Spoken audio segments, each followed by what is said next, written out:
सभी दर्शकों को नमस्कार।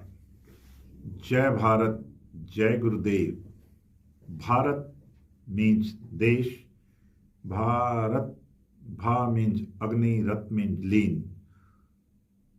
जो सूर्य की रोशनी में लीन रहे, अग्नि में लीन रहे, या ज्ञान की ऊर्जा, गुरुदेव मीन्स ज्ञान, ज्ञान की ऊर्जा में, ज्ञान की गंगा में नहाता रहे, उसको भारत कहा गया।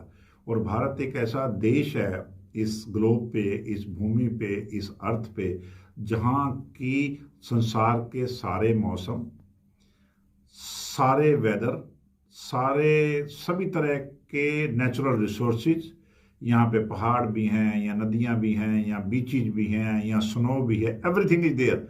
इसीलिए हम भारतवासी और भारतवर्ष का ये अमृत काल, और इस अमृत काल में हम भारतीय नव वर्ष की पूर्व संध्या पर, जैसे कि परसों से यानी कि प्रथम नवरात्र से भारतीय नव वर्ष शुरू होता है, उन सब की मैं आपको हार्दिक हार्दिक शुभकामनाएं देता हूं।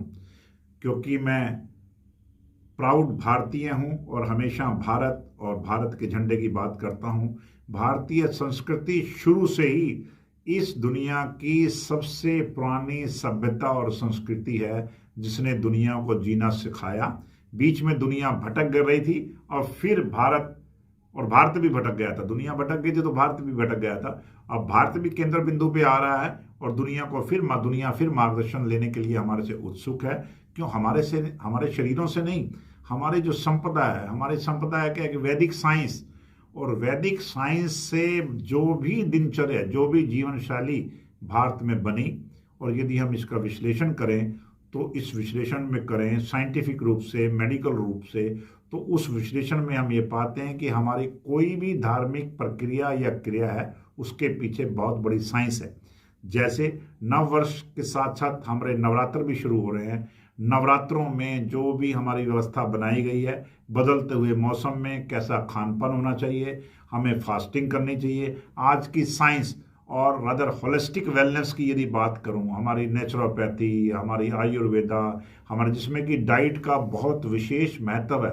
और being an dental surgeon and allopath, practicing in allopathy, medicine is a food, भोजन एक दवा अपने आप में है।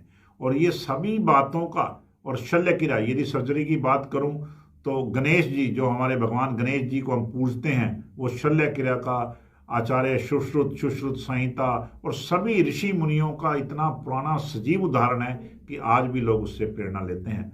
तो मेरा निवेदन ये है कि नवरात्रों के उपलक्ष्य में आइए हम भीतर बाहर, जब तक कि हम भीतर से क्लेंजिंग नहीं करेंगे, यानी कि यदि हमारा ये living temple of the God है, और इस शरीर की जो संरचना है, इस शरीर को हमें भीतर से क्लीन करना है। भीतर से क्लीन करने के लिए वेलनेस में जाइए। और वेलनेस का क्या मतलब है? हमारा ये मानना है, कटु मानना है कि वेलनेस के यदि चारों पक्ष आपके सुदृढ़ नहीं है, आर्थिक रूप से, शारीरिक रूप से, मानसिक रूप से और आध्यात्मिक रूप से यदि आप स्वस्थ नहीं है, तो आपको स्वस्थ नहीं कहा जा सकता। और अति हर चीज की बुरी है। यदि आपके पास आर्थिक स्वास्थ्य में आती है, वो भी बुरी है, आध्यात्मिक स्वास्थ्य में आती है, वो भी बुरी है, क्योंकि उससे देश निर्माण का कार्य करने के लिए, जैसे गुरु नानक देव जी ने कहा, कृत करो, नाम जपो। सबसे पहले उन्होंने कहा नाम जपो, मेडिटेशन करो, जो भी आपका ईष्ट है, नाम जपो, कृत करो और वन छको। इसके ऊपर ही हमारी सारी दुनिया, ग्लोब बिल्कुल टिका हुआ है।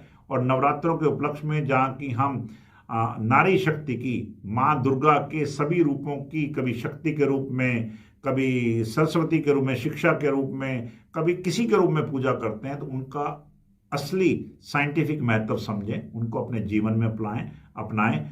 और साथ साथ यदि हो सकता है तो उपवास और व्रत जो हमारे बने हुए हैं, बहुत ही साइंटिफिक हैं, उनको रखने का प्रयास करें। और अपने अंदर की रूढ़िवादिता के फैक्टर को कम करें, साइंटिफिक लॉजिक्स को अपनाएं और अपने जीवन को पल पल दीर्घ करें। इसी को तो दीर्घायु क्या कहा गया, चिरायु हो, दीर्घायु हो। और दीर्घायु के साथ साथ यदि हम स्वयं, 90% चीजें ऐसी हैं जो हम सब लोग जानते हैं, परंतु प्रॉब्लम ये है कि हम सब जानते हैं और मानते हैं, परंतु प्रैक्टिस में लाना, अमल में लाना, अमली, हम बाकी चीजों को तो अमली बने हुए हैं, कोई सिगरेट का, कोई बीड़ी का, कोई नशे का, कोई कैसे, कोई किसी भी चीज़ का। पर तो अमली मीन अमल में लाना। अमल में जब तक हम अपने जीवन में नहीं लाएंगे तो जीवन में गुणात्मक सुधार नहीं होगा। हमारे सारे हिंदू सनातन संस्कृति के जितने भी व्रत, उपवास, त्योहार और जो भी हमारे जैसे श्राद्ध वगैरह भी बने हुए हैं, उनके पीछे बहुत बड़ा साइंटिफिक कारण है। तो सभी को मैं ये कहते हुए अपना वाणी को विराम देना चाहूँगा कि जय माता दी।